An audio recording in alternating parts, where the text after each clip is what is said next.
Well, welcome back, everyone. Time to continue our story of Conan, Death on the Black Coast. When last we left you, they were fleeing or else die screaming as vampire eyes blaze redly. There are grisly beasts beneath the moon across Wu's scarlet disk of bat-like shadow incessantly sweeps. Okay, now we continue our story. And here we are. Then, abruptly and etched more clearly around the jungled point in the whitening dawn, sweeps a long galley. It is at this point that Conan first realizes he is dreaming, though he still does not awaken. It is thronged with shining ebon figures, and in the bows stands a grim bronze-skinned giant, broadsword in hand. In a jungle glade, he sees Megora, and more than saw a black spearman standing and waiting for someone. Now, even as he realizes it is for him, they wait. He hears their sudden yells of fear as a huge devil shape swoops toward them from the skies. Like men maddened by terror, they race wildly through the jungle, dressed more by slavering monstrosity that flaps its wings above.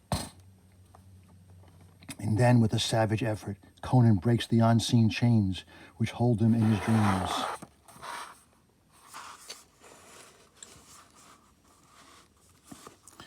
Near him, swaying gently in the dusky lotus, and he hastens to draw away from it. Then, in the spongy soil nearby, he sees track as if some animal had put a tentative foot forward, only to withdraw it again. It looks like the spoor of an unbelievably large hyena. Next, as the fading light tells him the day nears its end, the jungle silence mocks him.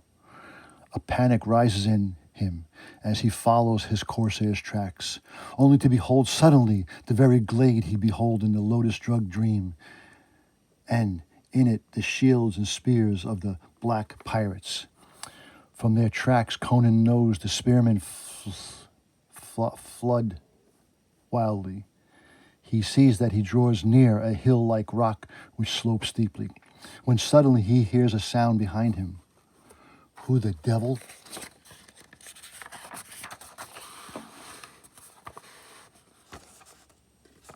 For an instant, he thinks it's a great dark-furred gorilla out of his flowery nightmare. Then his eyes squinting, then growing wide, he knows the truth. You, Megora? The creature before him crouches, ape-like, long arms dangling around, disappearing from loose limbs. His face is an inhuman mask. As with sobbing animal cry, the strong muscle black charges. Megora, keep back. I don't want to. Yet, his teeth gleaming like his fangs, his eyes rolling, the corsair bites and claws at him, his skin crawling with horror, which his madness always instills. The same Conan looks down at the man he has just stabbed. Megora has been ally, comrade, and arms friend. Until Megora has been ally, comrades, friends, and now the Cimmerian has blood both his sword and on his hands. With a shudder, Conan strides to the cliff's edge nearby, already half aware of what he will see from there. On the jagged rocks below lies Megora's spearman, in limp, distorted attitudes that tell of crushed limbs and splintered bones. Not one moves. And there are those close by who know that they never shall. For a little space, Conan stands motionless.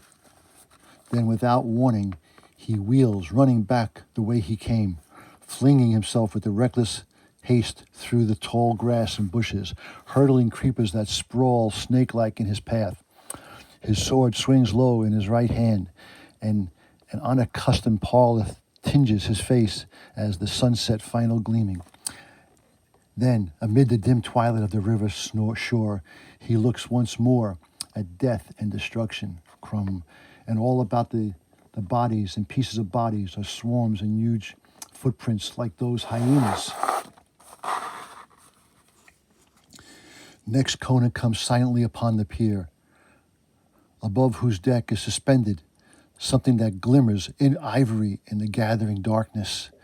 And later, the moon has not yet risen, and Conan sits like an iron statue of the pyramid among the fallen towers.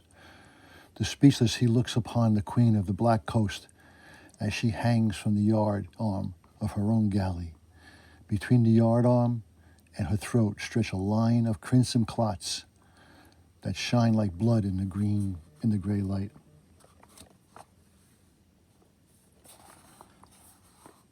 The other dead lie as they have fallen, but on the decks of the Tigris, on a pyre of broken benches, spear shafts, and leopard skins, lies in her last sleep, wrapped in her own scarlet cloak. Like a true queen, she lies with her sea plunder heaped high about her, but not the cursed riches of Zakara, which lie beneath the sullen water. Oh, OJ, wonder what happened to him.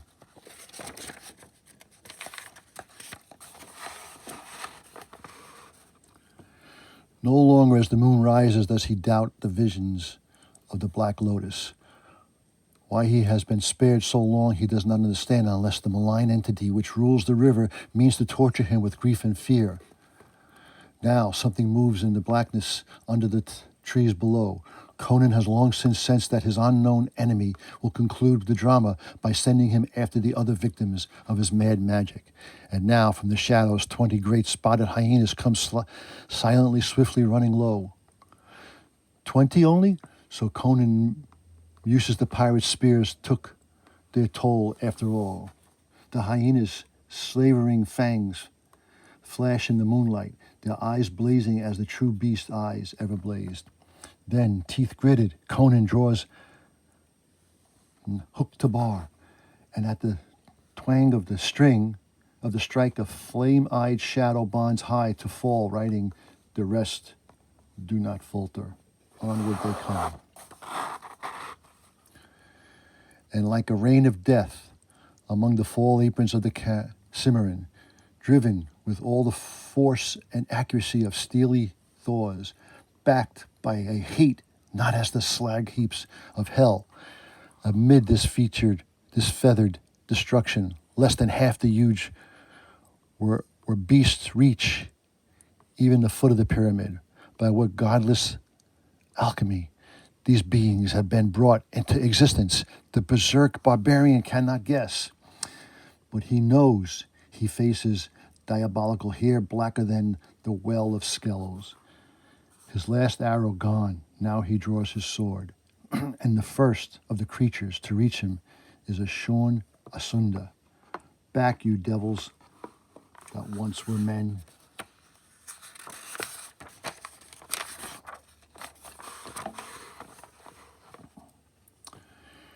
You're not the ones I want, though I slay 1,000 of you. Where is your leader? Where is the ape that flies like a vulture? Where is the monster that slew my mate? With blade and even pummel of his great sword, Conan splits fur-covered bodies and crushes narrow bestial skulls. And still the slaughter goes on and on. Hey, a kryptonite rock. I'd like to get some of those.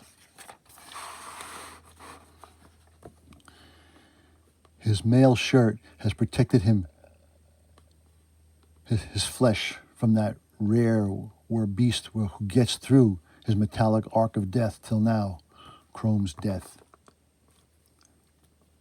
You're the last of them, hairy one. So go and vent your hyena howls on the world beyond. Yet the main beast cry in hideously manlike, as if it hurled with a bone-splintering force against the jutting column. Leaving its human foe reeling on the wide-braced legs of gasping for breath. Stooping, he starts to grope for his sword among the lifeless forms that sprawl at his feet. when suddenly, from a distance above, he hears the sound of flapping wings and turns to see a great shadowy shape outlined horribly against the moon. Yet, even as he readies himself instantly for an attack from the air, the pyramid staggers abruptly and awfully beneath him. Startled, he hears a rumbling crackle and beholds the tall column above him waving like a wand. Stung to galvanized life, he bounds far out. His feet hit a step halfway down the stairs, which rock under him, and his next desperate leap carries him clear.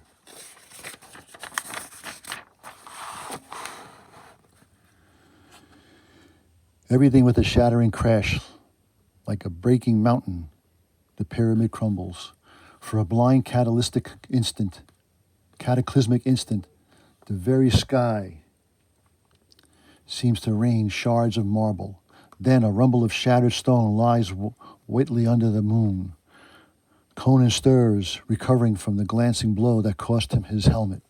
Yet, across his legs, which may or may not be broken, lies a great piece of the column, pinning him down.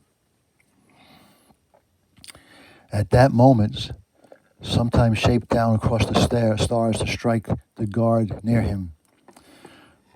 The winged one, with a fearful speed, it is rushing upon him. And though Conan literally throws his aching body toward his fallen sword, his clawing fingers miss it by inches.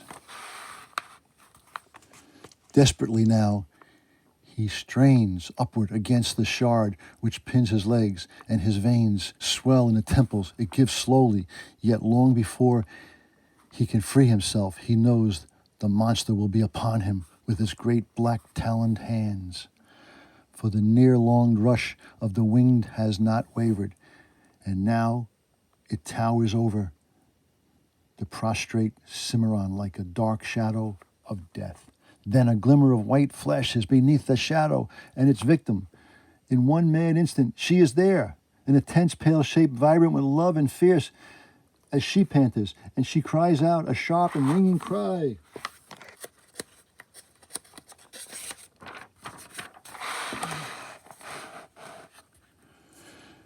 As sharp as the ring of steel, she thrusts at the aspen creature's belit, and then he remembers the words of his mate, the words she spoke so passionately in the decks of the Tigris.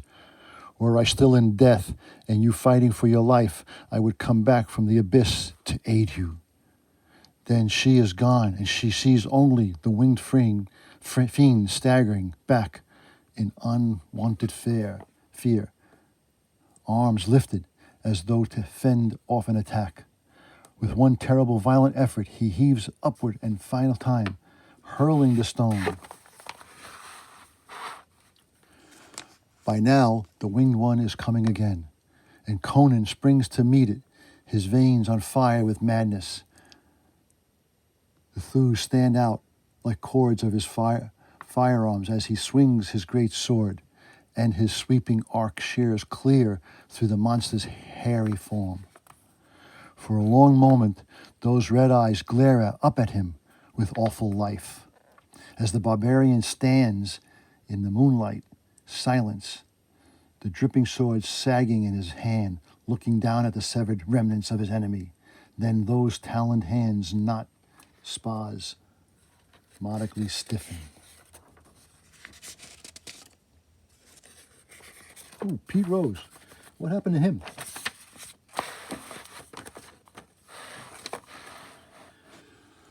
And the oldest race in the world is extinct. As for the beast things, which had been monster slaves and executioners, they have reverted to men now. Hawk-faced, dusky-skinned men, transfixed by arrows of mangled sword strokes, and crumbling to dust before his eyes. Turning on his heel, the Cimarron strides down the rotting wharf to the galley. A few slashes of his blade cuts her adrift. Rocking slowly in the sullen water, the Tigris slides out sluggishly toward the middle of the river, as Conan on the sweep fixes his gaze on the cloak-wrapped shape that lies in the state of Pyra. A Pyra that riches of which is equal to the ransom of an empress. Then the current catches the ship and carries her down toward the waiting sea. Excuse me. Later, once more, dawn tinges the ocean as the redder glow lights its mouth. Conan of Cimmerian leans on his great sword upon the white beach, watching the Tigress swinging out on her last voyage. No hand is at her sweep, no oars drive her through green waters, but a clean tanging wind bellies her silken sail.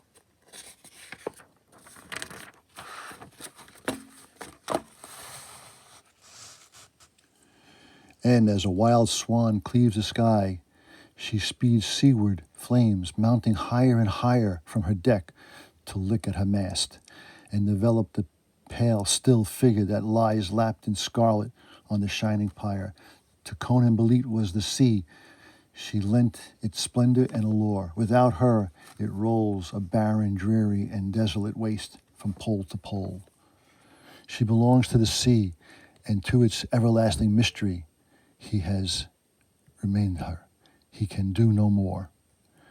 For himself, its glittering blue expanse is now more repellent than ever, than even the leafy fronds which rustle and whisper behind him, telling of vast, mysterious wilds beyond a grim forest into which he now must plunge. And so passes the queen of the Black Coast, as leaning on his red-stained sword, Conan stands silently until the red glow has faded far in the blue haze, and dawn splashes its rose and gold over the trackless ocean. And that, my friends, is the end of that. Okay, well that was Conan the Barbarian, number 100 from 1979. That was a two-part issue. I hope you enjoyed that one. Don't forget, this book and others are available on my eBay page, papa-comic-books. Give me a thumbs up if you liked it. Give me a thumbs down if you didn't like it.